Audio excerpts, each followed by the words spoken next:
Jeg er Preben, og jeg går på ordblindeundervisning på HF VUC i Randers. Det var sådan set min datter, der fik mig sparket i gang til at komme op for at hun er en lille smule ordblind også.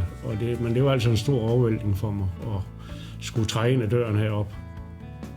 Jeg tænkte så på, hvad skal jeg bruge sådan noget til, fordi jeg har da sådan set klaret mig selv, ikke har klaret mig godt nok hele vejen igennem på den måde. Og jeg var også bange for, at jeg skulle dumme mig for at komme op til sådan en undervisning der, for jeg har trods alt kun gået i skole op til 7. klasse, ikke, og gået ud. Men altså, det har jeg skulle jeg begyndt på for mange år siden, så har jeg nok fået en uddannelse og en læreplads og sådan noget. Det har jeg som trods alt ikke fået. Nu har jeg lært forskellige ting op, konsulenter og vokaler, det har jeg aldrig vidst før, hvad var.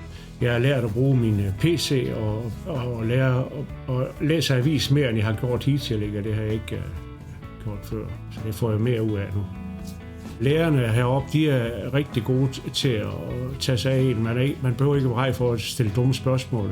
Man får altid ordentligt, blive hjulpet ordentligt igen. Ikke? De er utrolig flinke og høflige alle sammen. Vi er 4 på holdet, og det giver en stor tryghed. Ikke?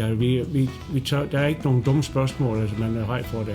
Vi er i samme båd alle sammen, og vi hygger os rigtig godt på holdet. Det er forfærdeligt ikke at kunne læse. Jeg kender mange, som vil have glæde af at være med til sådan en undervisning. Det er bare med at komme ud af busken, så man bedre kan følge med i verden.